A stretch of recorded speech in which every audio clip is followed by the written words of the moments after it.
Stephen. Andrew. Do you fancy spending a quiet night inside number 9? No. Do you know how many times people ask me to do these podcasts? Not doing it anymore. Okay, see you later.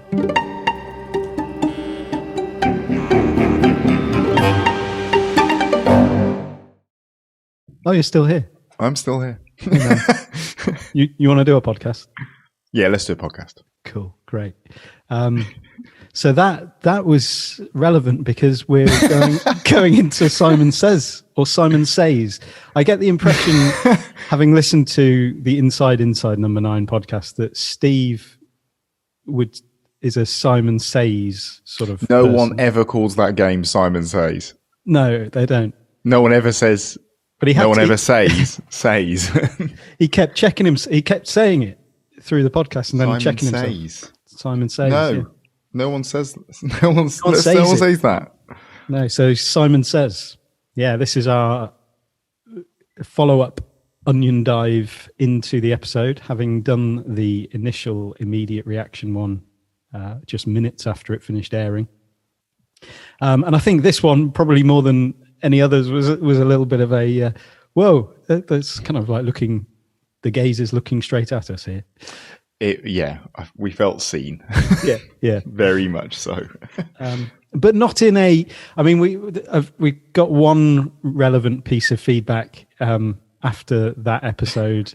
I couldn't find any emails about this one in particular that anyone else had sent. But yeah, we had an iTunes review. This gave us 3 stars and said, "Not for me. Why? Listen to season 6, episode 2. Simon Says. If that episode said anything to me, it was about driving a stake into the heart of not being able to laugh at yourself. Reactions said it all." I think we laugh at ourselves quite a lot. Yeah, well, I was thinking you can't get defensive about that and say, "Well, no, we laugh at ourselves," because then that's that's the thing, isn't it? How am we're trapped in a thing here? Yeah. I don't know what to do. Like, as much as we laugh about it, I didn't actually genuinely feel any sense of condemnation as a result of that episode anyway. Like, it's no. I think you should go. Well, I can't go. I said I'd stay here and take notes at the meeting. There isn't going to be a meeting. But what about my podcast? I'm not going to do your stupid fucking podcast. Do you know how many times a week I get asked to do podcasts? No. Well, let me tell you, it's a lot. And it gives me great pleasure to say no to every single one of them. What did strike me was how little they sort of, when they were talking about how little they seem to care about this kind of idea of fans taking over shows, and it didn't feel like they really were, I don't know, frustrated by seeing it happen all the time, and this came from that kind of frustrated place. It was very much a case of, this seemed like a good thing to write an episode about. Yeah, really. Yeah. There weren't really any things that they really picked out apart from sort of Game of Thrones. Yeah, as an example. Because it wasn't a looking at it from our own perspective, having happened to us, and I suppose it's very different. Inside number 9 itself is very different because it's not it doesn't have an ending like a series that is all moving towards this climax point that is inevitably, as we said on that initial reaction episode, going to disappoint a certain number of people. Yeah. Inside number 9 is not like, you might get that at the end of an episode, but then you can move on to next week. Oh, yeah. No, that last episode of the series didn't fit in with the rest of the series whatsoever. The narrative arcs really did not come together in the way I was hoping. Yes. I think you're watching the wrong thing. I think you are. So did you sort of get, like, having taken a bit more time over watching it again, did anything sort of stand out that you didn't notice first time? It was interesting to watch, knowing what was coming in terms of twists and things, and it became a lot more obvious where things were being deliberately badly acted, and that kind of thing. I saw again kind of the ability to do bad acting. Is so good. They're really good at acting bad acting. Which bits in particular was that? when Simon's doing his audition towards the end, it becomes so obvious that is some deliberately overhammed up bad acting when he's delivering those lines as he's stabbing Gavin. Yeah. Yeah, it's really interesting, isn't it? Yeah. It is. I do remember, and the fact that the lines that he says become quite obviously vaguely tied to the themes of the episode itself, but actually more about what's going on in the Ninth Circle. Yeah. Coming back to that and go, okay, yeah, that makes a lot of sense that was all a hammed up dramatic performance. But it also works, like, because when you watched it the first time, or when I watched it the first time, it felt like this is just what he's saying because he's so obsessed with the show. He's lost in it, and so exactly. That's how he speaks about the show. And it was. That was the main one, but also his bad acting when he's reading out the lines on the podcast. My family have been wronged, Dante. Is this nothing? You call this nothing? For 3 winters now, our fields have remained fallow, and so I ask you, nay, I demand, where is your justice now? And the first person to tweet me what episode that's from will get a circumventing badge in a word search. Also, that podcast was a really weird way to have that whole conversation. Yeah. The entire conversation that it's almost as though he was trying to force Spencer down an avenue and have this conversation in front of everyone, but in a way that would make more sense if it was a live broadcast. Mm-hmm. If it was a live broadcast, Spencer would probably feel a bit more trapped into that conversation and going, okay, I don't really know what's happening here, but loads of people are listening to this right now. But in reality, that could have all just disappeared. There was no need for that to be a podcast. Yeah, no, that's very true. And he also had all of his podcasting equipment with him. I made a note that, like, I didn't even think about that the first time. Yeah, it's like 2 microphones. It's got all his computer gear. Yeah. How about you? Well, just picking up on that, I think that there's probably something around the kind of power play, or the power dynamics that are at play, especially for Simon. When he says about when Spencer invites him to stay the night, and he says, the fans are going to be so jealous. And it's almost his relationship with the show, with Ninth Circle. The reason he's got a podcast is, like, he talks about, like, doing it for the community, but actually nothing that he does is for the community. It's for people to see him. He's the queen bee. The queen bee of the community. Yeah, exactly. So, yeah. And then for him to then be in that position where he's got Spencer wrapped around his little finger, and he's demonstrating that through the podcast for people to listen to. The other part of that was the poll, and what was the circulars is the name of the people. Is that in what the they're community, called? The circulars. And the poll of should Simon be able to should he be able to audition? Yeah. It wasn't even should he be in it. Should he be able to audition? He's a very reasonable man. He doesn't think that he should just be handed the part on a plate. He understands that it's an audition process that he has to go through. And 13% of people didn't think he... That's an eighth of his listener base. Yeah. It's and then that's pretty much the moment then that Gavin comes the next morning, doesn't he? And then that's when the audition actually starts. And it's like I think that Gavin seems to be sort of listening on the outside to this stuff that's going on, because the podcasts are clearly being put out, and he's putting his polls out, and he's saying that he's working with Spencer, and he's got this close access to him. And Gavin's probably feeling a bit like, this is all about you, isn't it, Simon? I'm not massively comfortable with how this has gone. Because you're right. This is about Simon's relationship with the show and him exerting that power, being the queen bee and showing off that he's managed to get himself this access. And Gavin at this point is thinking, no, this does not sit right with me. Mm-hmm. I think I need to go and have a chat with Spencer, which starts the whole thing crashing down. Yeah. But then that is also a part of the acting, isn't it? So Yeah. how much of that? I guess he brings Gavin back in again when he needs Gavin again. Gavin is sort of like his little prop, his meat prop, where he gets to bring him in to get the access to Spencer in the first place, then bring him back in when he needs to run his audition. Yeah. I mean, watching it again and the whole setup at the beginning where Simon suggests that maybe he should go to the police and explain to them what he saw, but then comes into the flat and says, "It's all right, I've moved the body, I've dumped it in the Thames, it's fine." What part of Spencer go? I mean, I guess he's probably a bit thrown off by the whole situation and in a bit of a panic, but those two things do not add up. It's like, but even when you're watching it, it's only when you go back and sort of think there's a lack of continuity there in terms of this story that they've written for as the plot of the setup. I think you probably need to rethink that, Simon, because if you go to the police right now and tell the full story of everything you've just seen, you might be in a spot of bother. Yeah. And then is that maybe,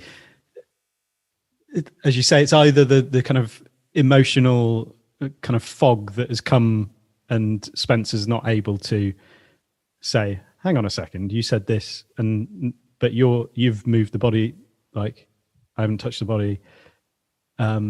Is it a kind of insight into Spencer's writing abilities?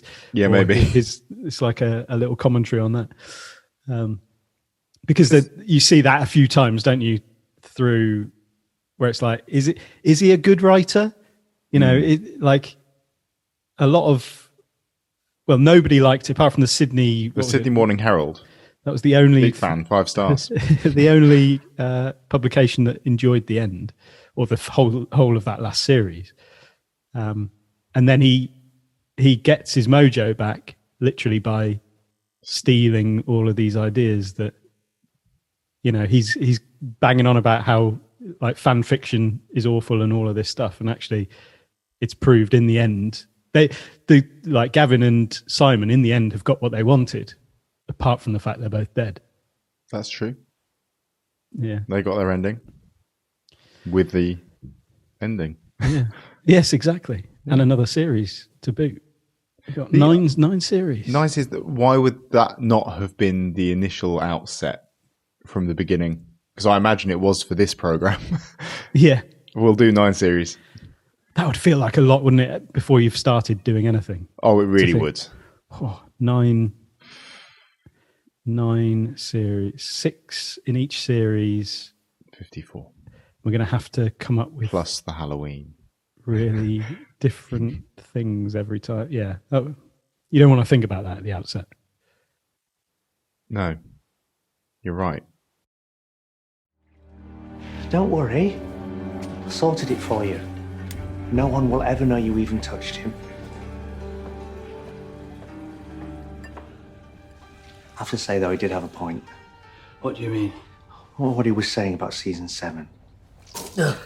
Not this again. Well, some people did think the ending was... We always knew the ending was going to be deliberately low-key. Or boring. It wasn't boring.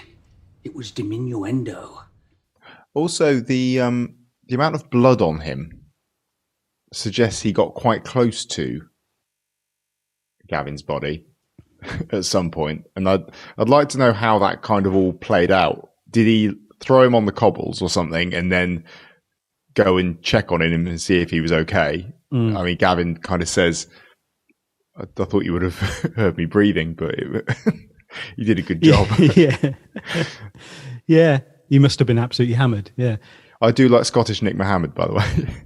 Yeah, and I think that the Gavin character is a really genuinely, like, I don't think he's acting the nice stuff. I think that's genuinely who he is as a fan. But yeah, he's very earnest, and he very clearly wants to forcefully but respectfully get across his point of view that a lot of this is down to the fan base, because they're the ones that watch the program, buy the tickets to shows, who buy all the merchandise and keep this thing rolling. Spend £60 on a selfie. And this is the other side of looking at it. I guess, is that I know we spoke a lot last time about the kind of the toxic side of this, where people do lose the plot about plots, and people do sketch out completely the idea that something hasn't finished the way that it's ended, that they wanted it to. And there's those sort of toxic attitudes in the podcast stuff when they've got the comments from the message boards and stuff saying they ruined my show. Yeah. and the kind of the taking ownership and demanding something from someone else's art and feeling like you're owed something. Yeah. Then there is a flip side to that, I guess, in that if you do become a reason for that show perpetuating, because that wouldn't have got 7 series if no one was interested. And they have provided a source of income for Spencer for 7 series worth of stuff. Yeah, exactly. The only reason that a show would get recommissioned is, yes, it has viewers, but also it's making money from those extra stuff, like the merchandising, like all of that, the kind of bits and bobs around it, which is in some ways, I suppose you see even with Inside Number 9 itself, like, you know, the release of the script books and those other things that come along, and DVDs at the heart of it in the olden days. And that, you know, it's that sort of Disney Star Wars. It was Jim Henson, wasn't it, who was really a big, he went big in on merchandising and like basically turning all of your characters within something, thinking how, like, what merchandise is going to come how will out this play out as a little figure. Yeah. And so the production companies, like, have that in mind, licking their lips if somebody comes to you with something that's like, yeah, there's all of this potential for, you know, third party selling and stuff. I guess that it then becomes a case of whether, when that all happens, are you as a consumer a passenger with that, and you have to be comfortable in that role. And because at the end of the day, it is your choice to engage with that or not. And you don't necessarily have a right to kind of push that direction, because you ultimately do have a choice. But if I know there's a difference between, I guess, emotional investment and time investment versus financial. But then does that mean to say that you only deserve a say in the direction of these things should you put money into it? Is it a case of, I've bought tickets for this, I've paid 60 quid for selfies with you, I've bought all this, the Art of the Ninth Circle book, therefore I'm financially invested in enough that I feel like I do have a right, versus the fan who doesn't do any of that, plows hours and hours and hours of time of watching, of recording podcasts about it, and all those sorts of things, that you suddenly feel self-righteous about it, and as though you have a right to insist that this goes where you want it to. And you don't, do you? Like, you don't. No, you don't. It's a weird kind of, I think it's a bit like sport, I suppose, in some respects, isn't it? Like the way that you invest yourself in a sports team, like you support a team, you want them to achieve so that you can enjoy the success, like, and their success feels like your success, or things going right feels like, yes, this is, I have been invested in this in some way. But equally, like, you can't demand anything in terms of the outcome. But supporting a club whose fan base generally does feel very let down by the way that the club is run, you do hear that argument. You do hear that exact argument of, we invest blood, sweat and tears into this, as well as the match day revenue that we generate by turning up, buying drinks, buying merchandise, all those things. And so that means that this should be geared towards what we want to see happening on the pitch. So you do have a similar thing there with sports, that you do hear that as well. Yeah, no, that's true. That is true. Yeah, and I guess it's more the absurdity. So it's almost, so that mentality has maybe shifted into the entertainment sphere because of the immediacy of it. Like Reese talks about it on the Inside Number 9 podcast of like people reacting to, he's quite blunt about, when people are watching a show and tweeting about it before the show's even finished. He's like, you're not tweeting about, the only reason you're tweeting is because you want your tweet to be seen by others, and it's really narcissistic, and like it's about you, not the thing that you're tweeting about. What, did you really think I'd revisit my own work and overwrite it with this dog shit? I thought you liked it.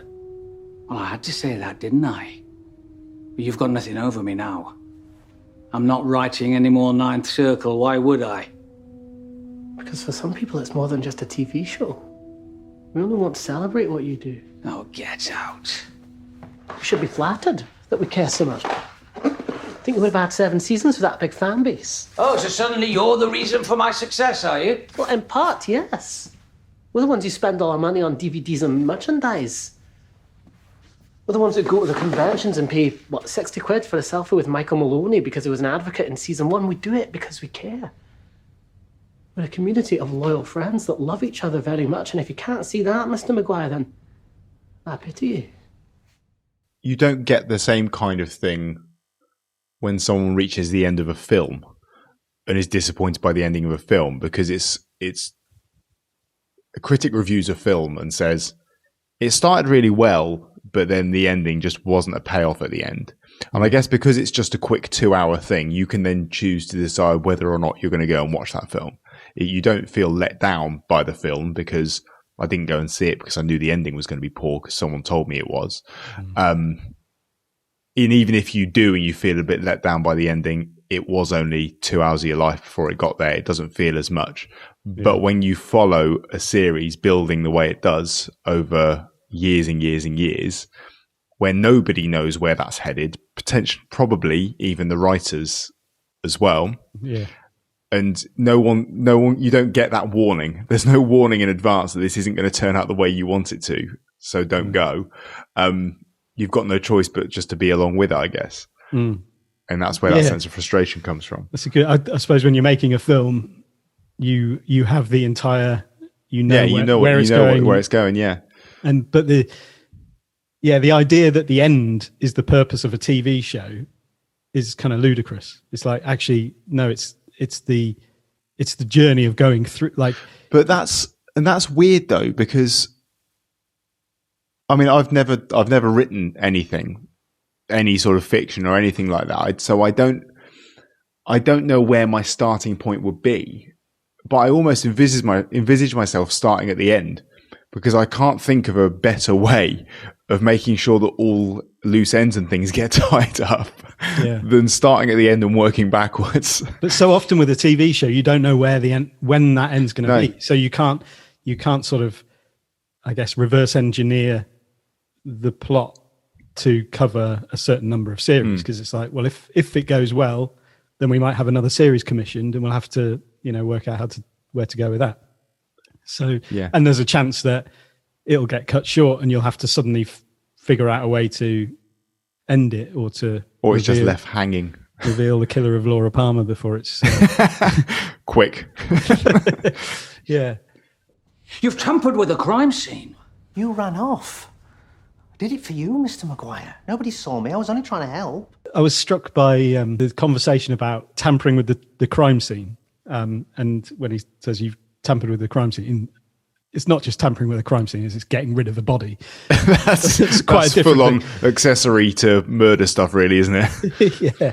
And then Simon points out that Spencer ran away from the crime scene, which I think is, just as bad as tampering with a crime scene. Yeah. But it was also like, this isn't, when Simon's talking about a crime scene, he's talking about the ending of Ninth Circle. And he feels like Spencer has run away from the crime scene there, and he's having to dump the bodies and fix it. Yeah. So he's like tampering with, this is the real crime scene is the ending of this story. But that's the thing though, isn't it? Is that Simon's entire attitude does not match up with what's just happened. Like when Spencer gets up the following morning and Simon's just really excited to be there cooking him breakfast. He's having a lovely time. Yeah, he's lost all perspective of the story that they've weaved as like it's like this man's bloke who believes been killed. this bloke that you're staying in. So the only reason you're staying in this man's flat is because you have footage of him killing someone, as far as he's aware, and you've sort of forgotten that is what's going on for this guy. The real crime here is the lack of grapefruit, which I was assured you had every morning. Yes.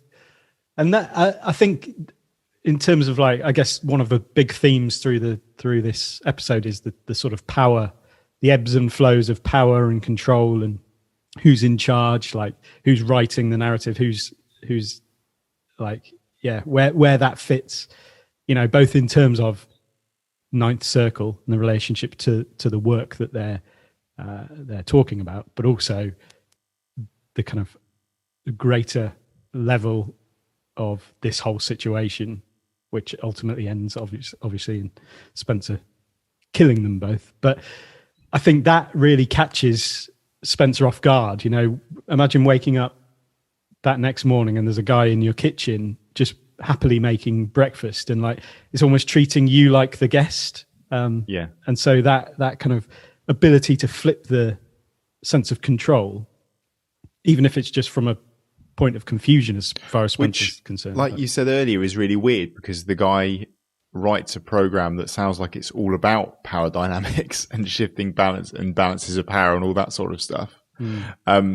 Which means he should kind of be treating it as though he's almost in an episode, which, by the way, is this the first time that the number 9 has been an abstract TV program rather than a place?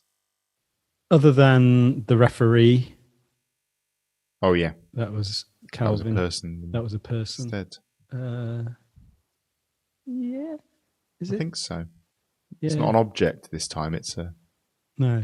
That was really interesting to hear Christian Henson talking about descriptive versus narrative kind of scoring of music, and how, because the 9 was in the mind of these people, it was bringing that kind of big cinematic fantasy score to a place where it represented what was going on in their heads. Listening to that has made me rethink the way that music works in all of these. Yeah. And the fact that you're having to experience this as the person inside the 9. Yeah. And that's kind of like an unwritten rule about how it's all approached, isn't it? Yeah. Like you can't deceive the audience with the music. Like the music gives the truth of what's going on in that situation. And so I watched it again and then listened to that podcast and listened to that interview and then watched it again after that. And it was like, yeah, it's so clever. Like it's really insightful to know what's going on with the music there. And the fact that with the fake deaths, they are all very cinematic mind. Yeah. It's all the fantasy mind. It's all, this is fake. And then the real death, or the certainly Simon's death, just the music cuts and it's just this very raw struggle as he's suffering under this pillow. It was that went on for a long time. Yeah. It's a pretty brutal watch, isn't it? And apparently Reese was actually struggling. Did nearly die. Yeah, because they wanted to do one continuous scene without needing to sort of edit it afterwards. And I was struck actually hearing that and then looking at some of the other continuous scenes. Like the opening scene is a really nice one long shot that follows Spencer around just the finding the blood everywhere. Yeah. Which again is, you talked about the quantity of blood and how it's got to all these different places. It's just dripping. It's and it's obviously off fake him. blood as well, isn't it? So, don't know. Yeah. Did Gavin go over the top with it? Have like a squirting capsule thing. And yeah, because it's over his sleeves, and then it's on just all over the floor as well. So it must be on his shoes when he must have walked it in. Although that wasn't walked in blood, was it? That was like drips of blood. Yeah, that were coming off him. Yeah, I don't know. It's a lot of blood. It's a lot of blood. I did wonder at the beginning whether it was going to be a bit more either supernatural or more psychological, in that the blood that he was scrubbing up wasn't there, and it just kept appearing, and it was almost a bit Macbeth trying to wash it off his hands and it not coming off. And it was going to be that he just couldn't escape the guilt of what he'd just done. But it turns out, no, it was just a lot of fake blood. Sorry. Yeah, go on. I was just going to talk about the music. Yeah, I was going to say, do we need to talk about the music now? Now we're there, do we need to speak about Kraftwerk? Yeah, because that wasn't even mentioned by Christian Henson. And I wonder whether that's deliberate so if it's an intent, don't reveal your secrets. Because there's a lot of stuff that Stephen Rees don't talk about, like things that you might want to either things that maybe reveal too much from their perspective, or it could be things like the look after you come out the swamp and you look up at the fruit. That was exactly I was about to say exactly that. I don't fucking know. It was 10 years ago. Something I always wanted to ask you, Mr. Maguire, if you don't mind. You know when Kata emerges from the swamp in season 1, episode 4, and he looks up at the fruit, what was he thinking then? I don't fucking know. It was 10 years ago. That really reminded me, before we get onto the music, reminded me of, have you seen that Friends reunion thing? Yes. And how you get like super fans who know everything about the show. And there's something weird that happens with a reunion, and when you talk to people who were involved in making the show, especially the actors, because they don't know things, and so they might not have. There might be certain series they haven't even watched, so they don't actually have any clue what it is that they've done, and that just reminded me of that a little bit, because you kind of have this impression in your head that these things that maybe you've been obsessing over, you've watched hundreds of times, and you've wondered, what does that mean? Actually doesn't mean anything. It's just something you've noticed that was either a passing throwaway thing. Yeah, exactly. Or an accident. It takes me back to year 9 English during ripping apart poetry and going, maybe it was just a blue room. Maybe it was just a blue room. Yeah. So it could be. But in terms of the score, like I don't believe that it's just an accidental kind of the tune has got into. I don't think he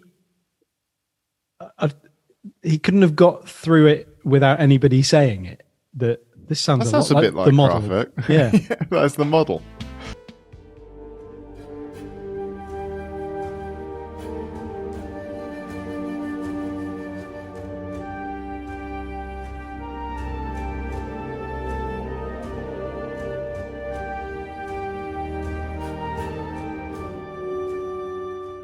So I was just sort of looking at the lyrics, seeing if there was anything.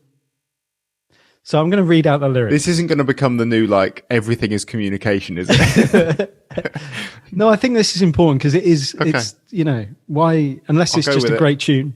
Although weirdly, I was watching the football earlier and heard someone playing it on the trumpet. I was like, maybe it's just following me around.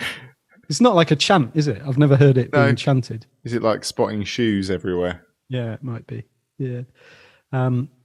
So my initial reaction was to think, is this about Spencer as the model, as this kind of this figure, this symbolic figure that is fairly vacuous in terms of the substance beneath what you like? It's all about what you see and what you believe about this figure.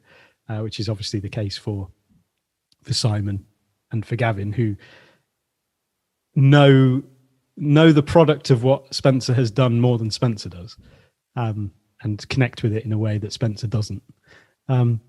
So she's a model and she's looking good. I'd like to take her home. That's understood. She plays hard to get. She smiles from time to time. It only takes a camera to change her mind. They can't see those little knowing glances to camera. This is an audio podcast. The camera was important. She's going out tonight, loves drinking just champagne. And she's been checking nearly all the men. She's playing her game, and you can hear them say, she's looking good. For beauty, we will pay. She's posing for consumer products now and then. For every camera, she gives the best she can. I saw her on the cover of a magazine. Now she's a big success. I want to meet her again. I don't know. There's some lines. Yeah. Could just some be a blue lines room. I can get on board with. Just a blue room. I don't know. Maybe it's just picked because it's a nice melody.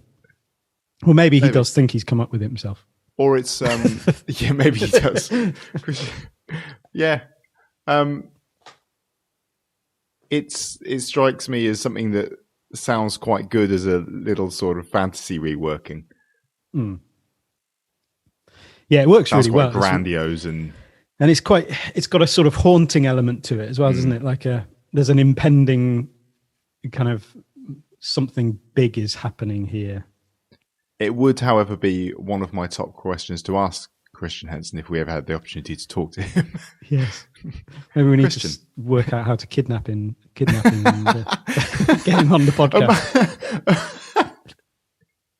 It was a very niche plot where we faked Andy's death in front of Christian Henson and tried to convince Christian Henson that he was responsible for it, just to get him on the podcast. And then he answered the question very straight, and took about I hadn't 5 even thought seconds. of it. Yeah. I'm like, all right, fair enough. See Andy, it's all right. You can get up. Yeah, hearing him talk about it in those kind of terms, like what you're trying to do with it, in terms of are you revealing something in the mind? Are you kind of setting the scene? Is this about the place or is this about the person and stuff like that?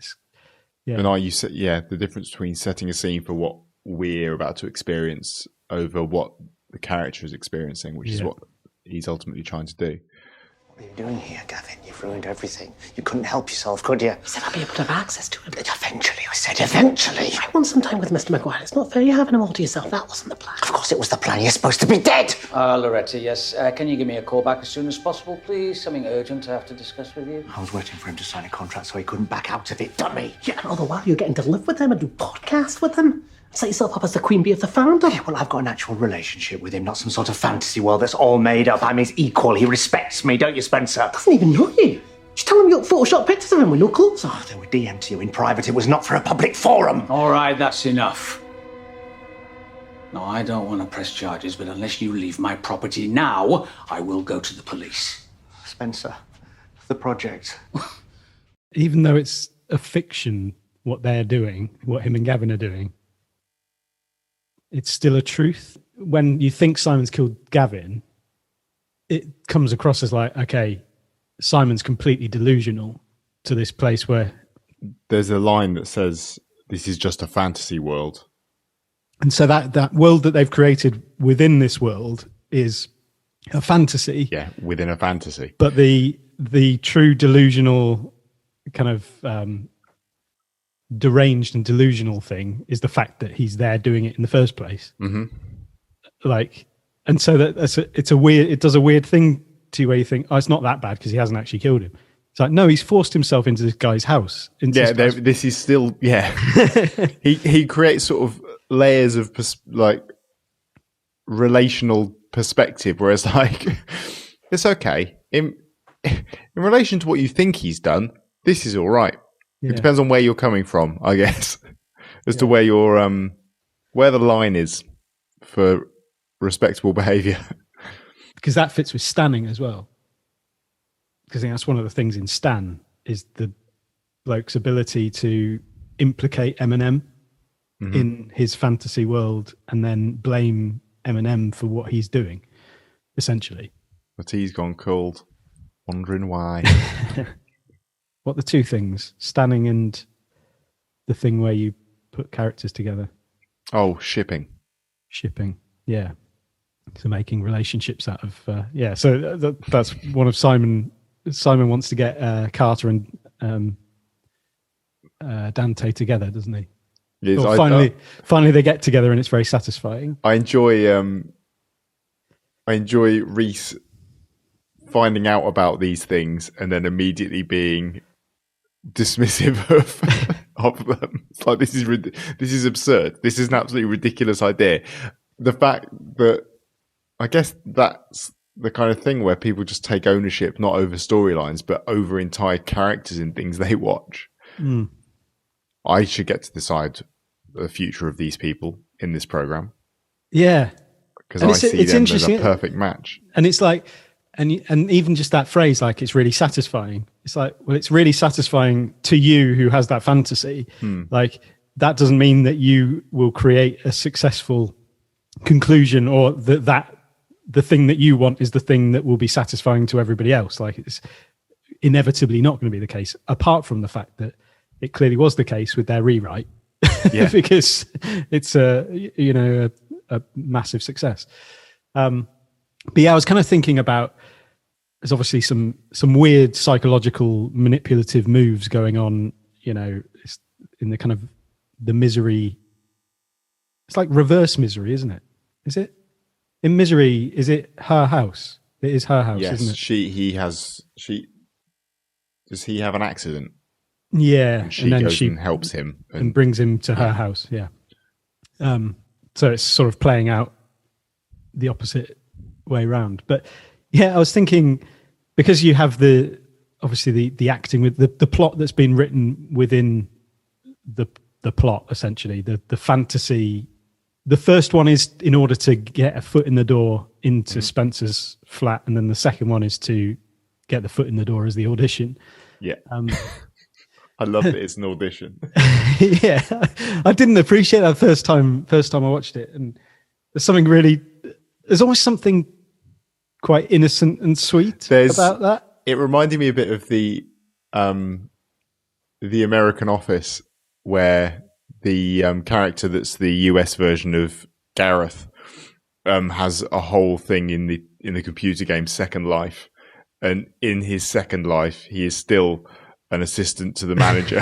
He can be anything he wants. Yeah. And that's what he is. And in Simon's fantasy, he can have anything he wants, but it's just getting an audition. It's an audition. Yeah. It's not, I don't want the part. And there's almost something, I should earn this. I need to earn this. In that, there's almost an insight that the character has that he doesn't realize is important, which is, it's not about getting the thing. It's about the opportunity to have the thing. So it's about the imagining that there is another ending that could be true is more important or more meaningful to him. Like, that's the equivalent of the audition, is actually just writing this thing that isn't what happened. Do you think that he had any part? Because I know he presents the work as Gavin's work. Yeah, I was wondering that. I don't know. It strikes me that Gavin is probably the more creative one of the two, who's actually got a slightly less problematic relationship with the show and just likes to write things in his spare time. And he's like Simon is just Simon is just using him, like I said before, as a means to, like you say, get his foot in the door and worm his way into having input into this show, just so he can say that he did. Yeah. Or whether they worked together on this. Yeah, because you don't really, that's not kind of fleshed out properly, is it? Like, in terms of like how much of a partnership is this? There's the moment when Gavin is really appreciative of and excited about working with Spencer. In a less toxic way. Yeah, and there's kind of like, okay, now we're, and like, again, there's a delusion there in not realizing that, yes, probably not the greatest way to go about forming a partnership. But he's sort of a bit, he's not, he's so innocent. He's and thinking about innocent character. And genuinely thinking about the show as well, thinking like, all I want is to get the show. Like I am confident in my own writing. Like he does have a confidence in his own ability to write good stuff, and he clearly does write good stuff. And so he's everyone loves it at the end, don't they? Yeah, so he's sure that this will serve the show. So I'm excited to work in partnership with you in order to, get this thing that we love. And he believes that Spencer loves the show as much as he does. So it's like, well, why wouldn't we be excited about working on this? And that's the weird thing about the fantasies within the fantasies, because clearly Gavin also has a fantasy here that is a bit detached from reality, in that he must have known how the foot in the door was happening. And yet that doesn't seem to bother him, or there doesn't seem to be any sort of level of empathy as to why that might not make Spencer that forthcoming about working with him. Yeah, exactly. Yeah, and that it is the whole. They talk about the fantasy. So when Simon kills Gavin with the National Television Award, Chekhov's NTA. Yeah, as the viewer, you're thinking, okay, his delusion has gone to a whole other level, because he's talking about the fact that him and Spencer have a real relationship, and Spencer respects him, and all of this stuff. And you're thinking, okay, he's just gone to a whole other level. But he seems to. That's not beyond the realms of possibility for his character that he's built at all. No, that is entirely believable. That's where that character is mentally at that point. So he completely believes this fantasy that he's living within, to the point where he's willing to kill one of his best friends, apparently, or and then just part of the hive. Yeah. Well, yes, exactly. Yeah.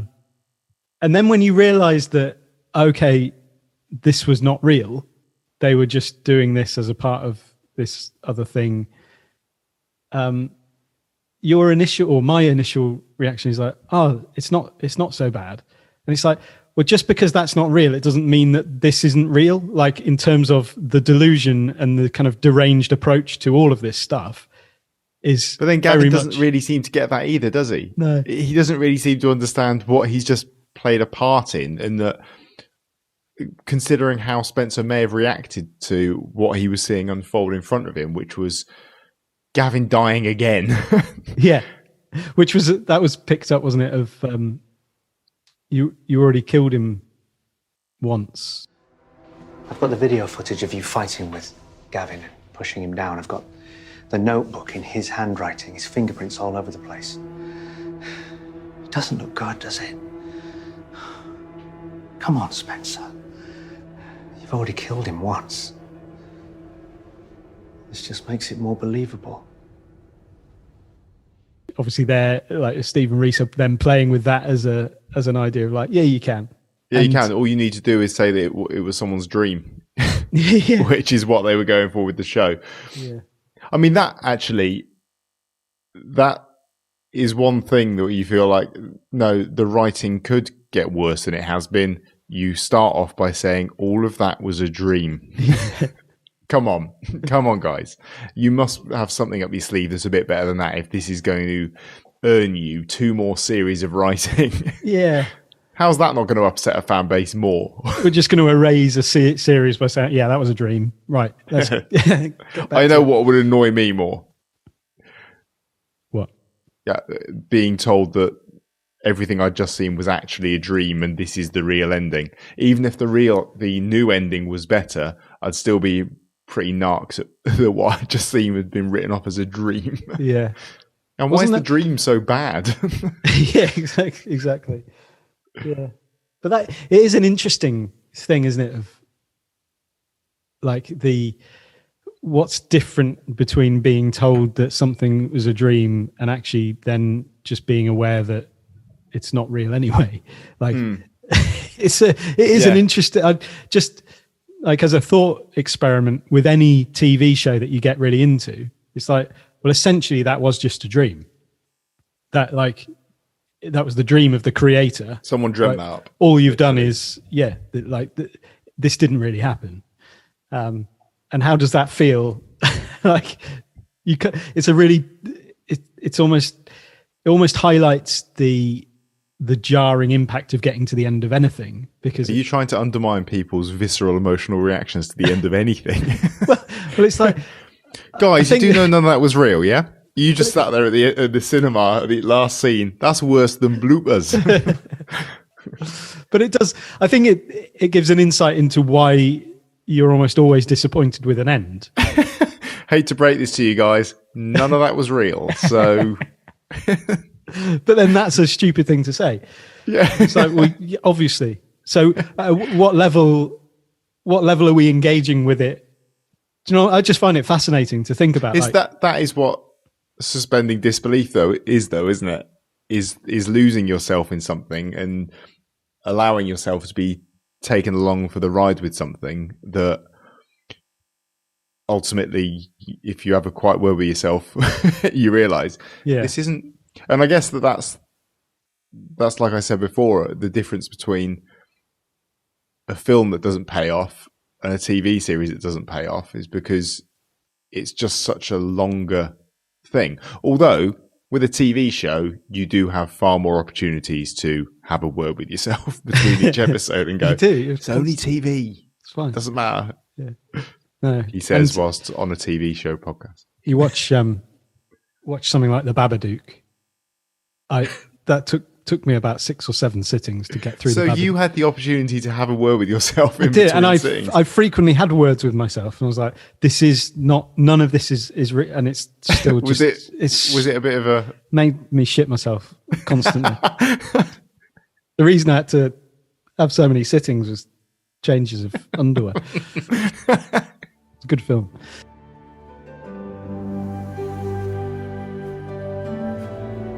You see, together we're stronger.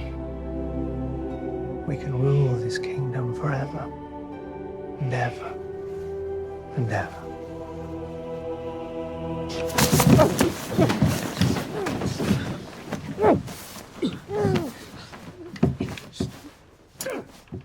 The only other thing was that whole, I guess, the fantasy scene with like the relinquishing of all power, the sexual assault scene, essentially, just before Simon's death, being a real metaphor for what's going on creatively, like within this whole situation, and where you see Spencer has just been stripped of all of his power, all of his, like, everything is drained out of him, as far as you're aware. And it's like, I thought that was a really powerful kind of image of what has just happened to him as a creator in terms of losing all of his autonomy over his show. It's been taken by this stranger and basically just torn apart. It's really interesting to kind of consider what either of the pair of them thought was happening at that point. And I can't believe that Simon would have thought that. Yeah. I think it's the fantasy thing, though, isn't it? I think that's almost the truth within the lie would be what Spencer is feeling about this, and what is actually going on is, even as you're acting this fantasy out, what you're doing is assaulting this guy you're assaulting this guy's creativity and his whole life's work, whatever, this part of his life's work.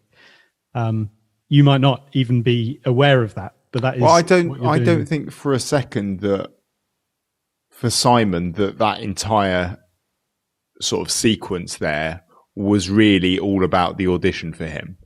It kind of morphed. Yeah. It was sort of partly that. Yeah. But there was more going on there, I think. Yeah, it felt like there was a...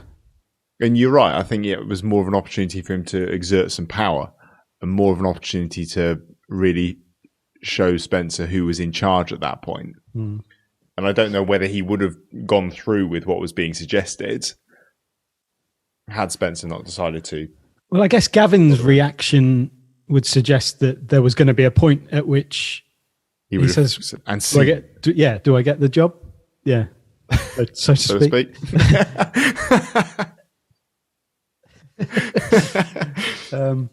We've been doing this too long. One day, if one of us can't do the recording, we'll finish each other's sentences. Yeah, we just one of us can play both parts. Yeah, no, I thought that was an interesting image, and yeah, as you say, like a kind of getting into where that's playing out for each of them psychologically. Unless Simon is just incredibly method. When he gets into the zone, he's in the zone. Yeah, yeah. But then, and then Spencer suffocating Simon is almost as brutal and as horrific as it is. There's an element of getting his power back, like his creative autonomy back. There is, metaphorically, like not literally. Yeah, no, there is, but there's also a kind of sense of he has completely lost control of the situation. Yeah, entirely, and that ultimately does end up, well, for a brief second, ends up being his downfall, where he loses all control over the situation and loses all of his power there. Yeah. But then he does manage to flip that around, but it does involve another murder. Yeah. The NTA gets another outing. It does. And for what it was Chekhovly supposed to do. Yeah, it was nice that, it was nice that there was the Chekhov plant that you thought had played out but hadn't. Yeah. It's like, not properly. Got you. The double. That's kind of, as we said originally, that's how you could tell on some level that wasn't a real murder, because it had been implemented in the un-Chekhov sort of way. You think it's Chekhov, but not quite. Yeah. Yeah. And there was going to be, they were talking on the podcast about another Chekhov's Pillow coming out, and I'm glad they got rid of it. So they said there was a missing scene from it, that Spencer comes in with the pillow earlier on, and he looks like he's contemplating killing Simon at that point. Like he's obviously losing control and feeling like, I've got to do something about this. But they said, actually it's a bigger shock at the end, which is true. Because I guess in that moment you think he's completely surrendered everything to Simon, and he's just given over the whole situation and been like, okay, do what you have to do with me. I mean, that scene is shocking, and I think it works because it's a shock. Yeah. Everything about it is shocking. If you'd have seen him with a pillow earlier on, you'd know he is thinking about it, or he has it in him to do something. The only Chekhov there is the planting of the homosexual relationship earlier. Yeah. That then starts to look like it's about to play out potentially before Flippant's mother. Yeah. Yeah, I suppose, and that's the shipping. There's a shipping forecast. Shipping forecast. It was the shipping forecast earlier on. Pillow over face, smothering entirely. For forging a relationship between Spencer and Simon. Spyman. I like it. Shipping forecast. That's very good. I like that. Yeah. So, how did he get on? Did he get it? Get what? The audition. Killing me, seducing you. It's the balanced story arc. Any thoughts on either what we've talked about here or in our first reaction, or any thoughts that you have yourself? Then please, we will, as we mentioned last week, do a full wrap-up episode at the end of the series where we'll explore anything that people send our way. So please email us, aquietnightinsideKnow9@gmail.com, or get in touch on Twitter @AQNIN9. And we look forward to hearing from you. Anything else to add there, Steve? No, I think it's all. Well, have a good week. See you later. Bye-bye. Did you have a short quote to give me for the press release? One line will do. Just say I did it. I did it for the fans.